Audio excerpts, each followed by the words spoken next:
છેલ્લા 20 વર્ષથી હત્યાના ગુનામાં વોન્ટેડ મહિલાને ઝડપી પાડતી સુરત શહેર ક્રાઇમ બ્રાન્ચ પોલીસ કમિશનર સાહેબ શ્રી નાઓએ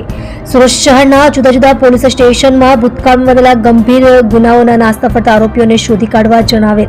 જે અનુસંધાને અધિક પોલીસ કમિશનર સાહેબ શ્રી ક્રાઇમ નાઓએ આપેલ સૂચના અનુસંધાને નાયબ પોલીસ કમિશનર સાહેબ શ્રી ક્રાઇમના માર્ગદર્શન હેઠળ અને પોલીસ ઇન્સ્પેક્ટર શ્રી નાઓની સૂચના મુજબ એનડીપીએસ આર્મ્સ સ્ક્વોડના પોલીસ સબ ઇન્સ્પેક્ટર શ્રીની ટીમના માણસો સાથે વર્કઆઉટમાં હતા. દરમિયાન હ્યુમન ઇન્ટેલિજન્સની તથા ટેકનિકલ સર્વેલન્સ દ્વારા પાંડેસરા ભીડભંજન ઉમિયાનગર સોસાયટી ખાતેથી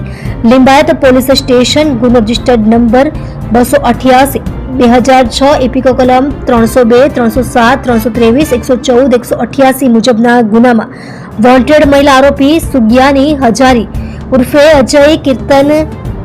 જાતે પહાન ઉર્ફે પ્રધાન ઉર્ફે ઉંમર વર્ષ 47 રહેવાસી ગામ ગંગાનગર રામ મંદિરપડા પોસ્ટ નમતીબહાલ તાલુકો થાના બ્રજરાજપુર જિલ્લો ઝારસગડા ઓરિસ્સા મળગામ તોટા તાલુકો ખલીકોટ જિલ્લો ગંજામ ઓરિસ્સાને પકડી પાડવામાં આવેલ છે. તમે જોઈ રહ્યા છો SD ન્યૂઝ ચેનલ ફેઝર શેખની સાથે.